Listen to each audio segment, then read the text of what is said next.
Assalamualaikum warahmatullahi wabarakatuh. Berjumpa dengan saya, Agus Trianto. Nomor induk mahasiswa 2017-0019 dari Prodi Ekonomi Syariah Fakultas Agama Islam Universitas Muhammadiyah Ponorogo. Saya di sini akan berpresentasi untuk memenuhi tugas ulumul hadis.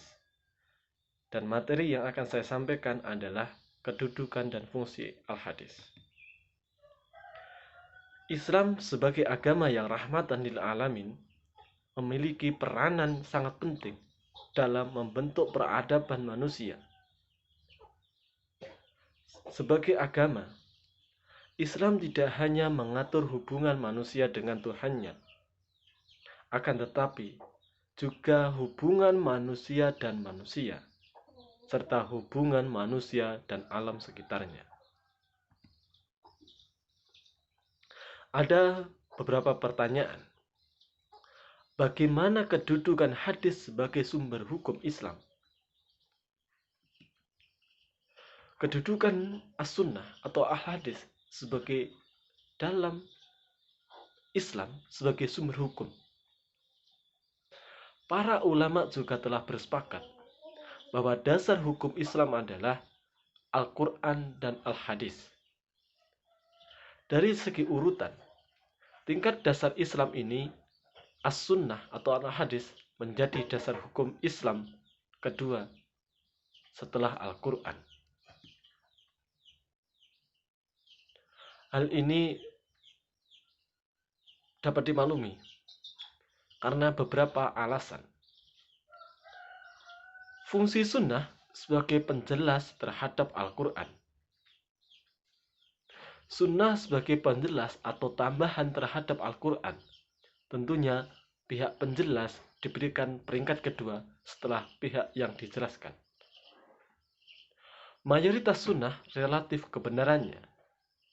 Karena seluruh umat Islam juga telah bersepakat bahwa Al-Quran seluruhnya diriwayatkan secara mutawatir, maka ia memberi faedah absolut kebenarannya dari Nabi. Kemudian di antara ada yang memberi petunjuk makna secara tegas dan pasti dan secara relatif petunjuknya. Sedangkan as-sunnah di antaranya ada yang mutawatir yang memberikan faedah absolut kebenarannya. Dan di antaranya bahkan yang mayoritas ahad atau periwayat secara individual memberikan faedah relatif kebenarannya. Bahwa ia berasal dari Nabi Muhammad, meskipun secara umum dapat dikatakan absolut kebenarannya. Ada beberapa dalil yang menjadikan hadis sebagai dasar sumber hukum Islam. Diambil dari Al-Quran dalam surat An-Nisa ayat 59. Bahwa Allah telah berfirman, wahai orang-orang yang beriman, taatilah Allah dan taatilah Rasul-Nya dan ulil amri di antara kamu. Kemudian, jika kamu berpendapat atau berbeda pendapat tentang sesuatu, maka kembalikanlah kepada Allah dan Rasul-Nya. Jika kamu beriman kepada Allah dan hari kemudian, ya demikian itu lebih utama bagimu dan lebih baik akibatnya. Dalam suatu riwayat Rasulullah Shallallahu Alaihi Wasallam berkenaan dengan keharusan penjadikan hadis sebagai pedoman hidup di samping Al-Quran sebagai pedoman utamanya. Dalam sebuah kutipan hadis dari Abu Hurairah radhiyallahu an, bahwa Rasulullah Shallallahu Alaihi Wasallam bersabda, telah aku tinggalkan pada diri kamu sekalian dua perkara, sehingga kamu tidak akan sesat selama kamu berpegang teguh kepadanya, yaitu Al-Quran dan Al-Hadis. Dari ijma ulama, Setelah Rasulullah Shallallahu Alaihi Wasallam wafat, para sahabat sepakat bahwa apa yang berasal dari Rasulullah, baik perbuatan, perkataan, dan tindakan yang tindakan berasal dari Rasulullah, dijadikan sebagai landasan untuk menjalankan agama. Tidak seorang pun di antara mereka menolak tentang kewajiban itu. Menaati apa-apa yang datang dari Rasulullah. Kewajiban untuk menaati sunnah Rasulullah dikuatkan oleh dalil-dalil yang bersumber dari Al-Quran dan Al-Hadis. Kesepakatan ini oleh para sahabat selanjutnya diikuti oleh para tabi'in dan generasi berikutnya hingga sampai saat ini.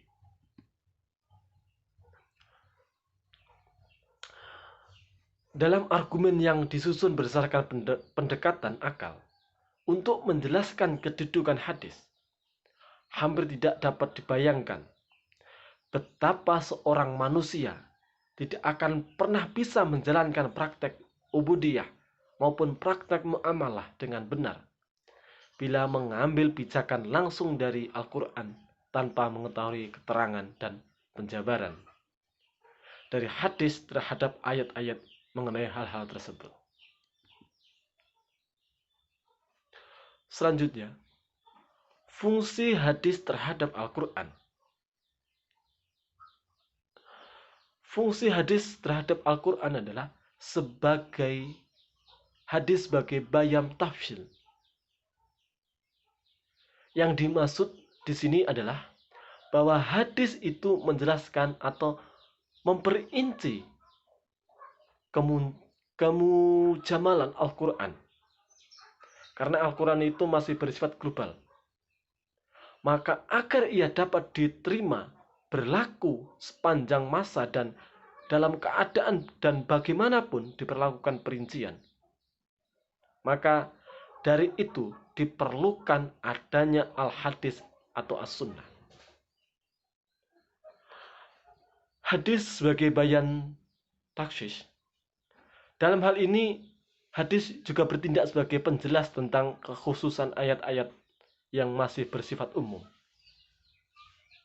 Dalam pengertian ini adalah suatu lafaz yang menunjukkan satu makna yang mencangkup seluruh satuan makna yang tidak terbatas dalam satuan tertentu. Dengan kata lain, semua lafaz yang mencakup semua makna yang pantas dengan suatu ucapan saja. Selanjutnya adalah al-hadis sebagai bayan takyid atau penjelasan terhadap Al-Quran dengan cara membatasi ayat-ayat yang bersifat mutlak dengan keadaan, sifat dan syarat tertentu. Hakikat dari suatu ayat yang hanya berorientasi pada zamirnya tanpa memiliki limitasi yang dapat membuat pagar hukum yang sistematis. Hadis juga sebagai bayan takyid atau penguat hukum-hukum yang ada di dalam Al-Quran. Suatu contoh, dalam Al-Quran banyak ayat saling menguatkan dengan as-sunnah. Saya ambil satu contoh tentang ayat tentang puasa. Dalam Al-Baqarah ayat 15. Bulan Ramadan, bulan yang di dalamnya diturunkan Al-Quran sebagai petunjuk bagi manusia dan sebagai penjelas mengenai petunjuk itu dan pembeda antara yang hak dan yang batil. Karena itu, barang siapa di antara kamu melihat bulan, maka hendaklah dia berpuasa pada bulan itu.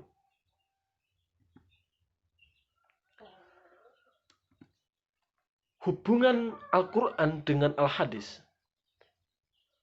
berfungsi sebagai penguat hukum yang sudah ada di dalam Al-Quran. Dengan demikian, hukum tersebut mempunyai dua sumber dan terdapat dua pula dalil. yaitu dalil-dalil yang diambil di dalam Al-Quran dan dalil penguat yang datang dari Rasulullah Shallallahu Alaihi Wasallam.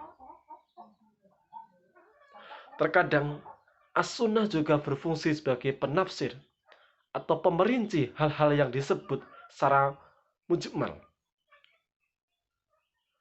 dalam Al-Quran, atau memberikan takyid atau memberikan tahsis ayat-ayat Al-Quran yang mutlak dan umum. Karena tafsir dan tasyid yang datang dari As-Sunnah itu memberikan penjelasan kepada makna yang dimaksud di dalam Al-Quran.